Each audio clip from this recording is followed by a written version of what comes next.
Good evening, friends. Today we will discuss the essential teachings of chapter 5 of Bhagwad Gita and encapsulate it in the next few minutes to understand what are the basic paths to liberation or renunciation or living our life purposefully with meaning. So the question that Arjun, the disciple warrior in Mahabharata, asks the Avatara, ultimate authority, Lord Krishna, was which path is the best path for me to attain liberation, nirvana, mukti, which is freedom from the cycles of births and rebirths or reincarnations, as we all will undergo based on the Vedic Indian literature.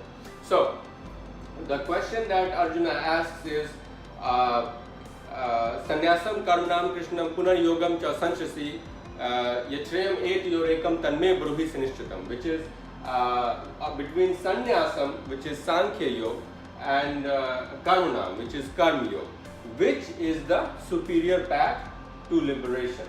So, let's first understand this slide here pretty quickly, and then we will break it down in terms of the verses. The two paths to liberation are that of Karma Yoga, which is selfless surrender in terms of all the activities that we do to a higher authority, which is the higher, bigger, better version of ourselves. We will call it Brahman.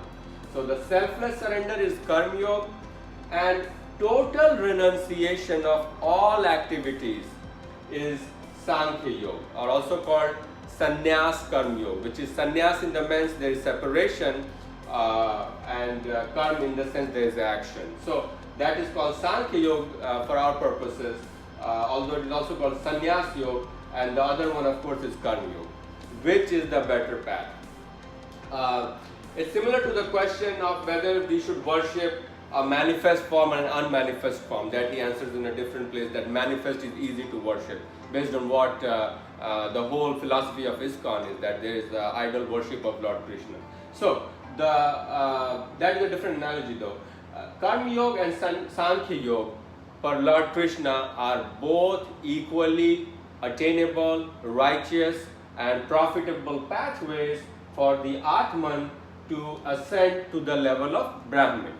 Now, Atman is the soul living inside the human body that is undergoing repeated cycles of reincarnations to learn the lessons and burn the Sanchit karma in its way to ascend to better lives, better bodies, better mind, finally attainment of Brahman. And Brahman represents the constellation of cosmic consciousness, which is essentially we are a part of it. We are like a drop in the ocean of Brahman, or a green parrot in the large leafy green tree, Dvait or Advait philosophy, whichever you follow. So that is Karma Yoga. Sankhya Yoga is the path of meditation, analytical knowledge and total renunciation of activities of day-to-day living. When I say total renunciation, I should say semi-total, because you'll still be doing karmendriya or the organs of action related activities for sustaining life, but all other activities involving desires, aversions, relationships with the other human beings and in this world, those will be renunciated in Sankhya Yoga, and they are totally honed into the spiritual aspect of the Atman, the internal bliss. A good example will be Ramana Maharishi doing the Sankhya Yoga, and although he does believe in feeding the people as well, and Neem Karoli Baba would be example of Karma Yoga. So when you do Sankhya Yoga, you have to be at a higher level. So nobody can just be going on doing their regular activities day to day, go to a gun range, shoot multiple rounds of bullets and then come home and start doing meditation. I think that will be extremely difficult for us to transition. So everything is based on perseverance, calibrated learning, spiritual attainment. So the path that Krishna recommends is Karma Yoga, and The reason for that is because Sankhya Yoga requires your mind to be peaceful, free of thoughts, and then you will be able to concentrate on the self, which is the Atman, the power of the Anandamay Sharir, or the blissful kosha, as I taught in the earlier lectures. So Sankhya Yoga is more for the introverts, more for the seasoned seekers, people who are well advanced in life and in meditation, be it Kriya Yoga, be it Dhyan Yoga, be it transcendental meditation, whichever kind of yogic practices the person is inculcating. So the basic rule is that when you're living, you have to engage in activities of daily living to sustain your life, and that's the philosophy of Karma Yoga. That you are breathing, you are eating, you are thinking, all these are activities that are requiring energy and creating some sort of output. The output or outcome is the karma. Now, the karma itself is being propagated by the Atman, which is basically it is propagated by the mind and the senses, and the Atman is a witnesser, I should say. So the Atman rented a body, mind, senses for its upliftment, and based on the actions it performs, with the intentions with which those actions it performs, it will generate either a good karma or a bad karma. The good karma is punya, and papa is the bad karma. So the Lord Krishna says, na kartitvam na karmani lokasya srijati prabhu na karm phalsa yogam swabhav vastu pravartate, which means I do not perform, so don't do something bad and blame it on me. I do not perform any good or bad deed in this world. So the mind and senses are responsible for the kind of gunas or the material modes of nature they engage in to perform a certain action, and that action will bear fruits based on the karmic logbook of whatever actions have been performed. So the activities can be good or bad, and also they can be having an attached intention or desire or expectation laden with the activity. When it is laden with that expectation, desire, intention, it is called sakam karma, which is sa is with, kam is your desire. So sakam karma is activities in which a person had some expectation that, okay, I will feed the homeless people and I will be benefited in a future life, or I will be benefited in this life, and that will happen. But you have just added to your logbook of karma 3 new karmas which have to fructify to maintain the net neutrality. The other one is nishkam karma, is the karma or the activity that you perform and totally forget about it. And even when you're doing it, the whole purpose of doing it was your sattvic frame of mind, of balance, harmony, compassion, not of any tamasic indulgence like pleasure-seeking activity or even rajasic to gain something back in terms of a reward. So the kind of activity that Lord Krishna wants us to engage in is nishkam karma, because nishkam karma is the activity of selfless service to individuals who are coming in our lives, be it friends, family members, even strangers that we run into this life. So we have to do activities thinking that they are ourselves, the soul is ourselves, tattvam asi, as it is said in I think it's Chandogya Upanishad, which means the self within is same as the Brahman or the self, the supreme self. So Nishkam Karma is the activity that should be performed in Karma Yoga by beginners who are extroverts. Now, what is in control of Brahman and what is not in control of Brahman? So this is very interesting concept. We believe, oh, God knows everything and God does everything. Well, not really.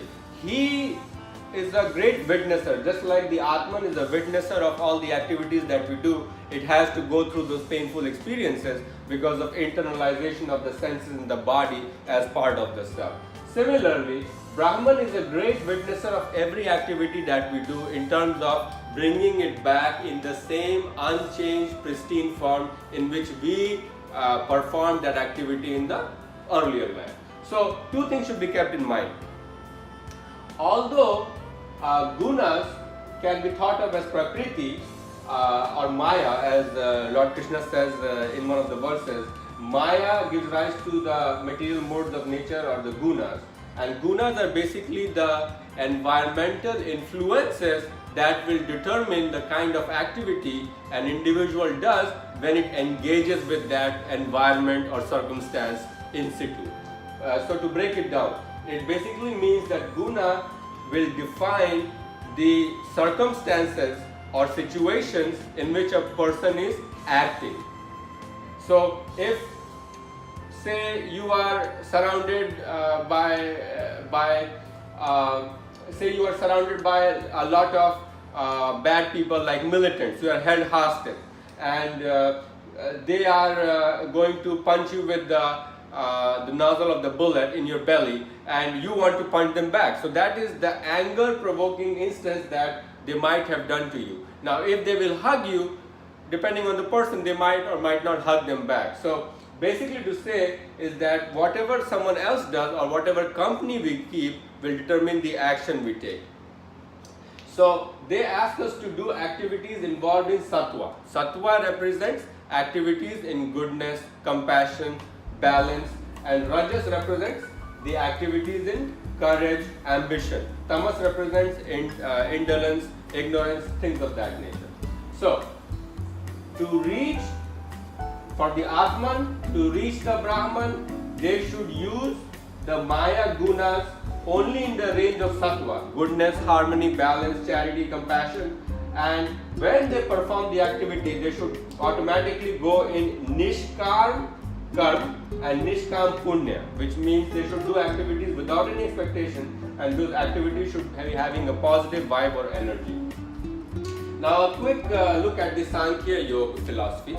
The Sankhya Yog philosophy is basically based on the idea that you have totally disengaged your senses, mind and body, which is what you are using in Karma Yoga. You have totally disengaged from it, you don't recognize it as a part of yourself. So now you can meditate and see your inside. And the shloka that Krishna uses towards the end of chapter 5 is Sparshan kritva bahibhayam chakshushyavantare bhruvo pranapano samakritva nasabhyantar charino yatendriya manobuddhir munir moksparayana vigatiksha bhayakrodha yasada mukti. So basically he's saying that you have to close your eyebrows and concentrate on the center.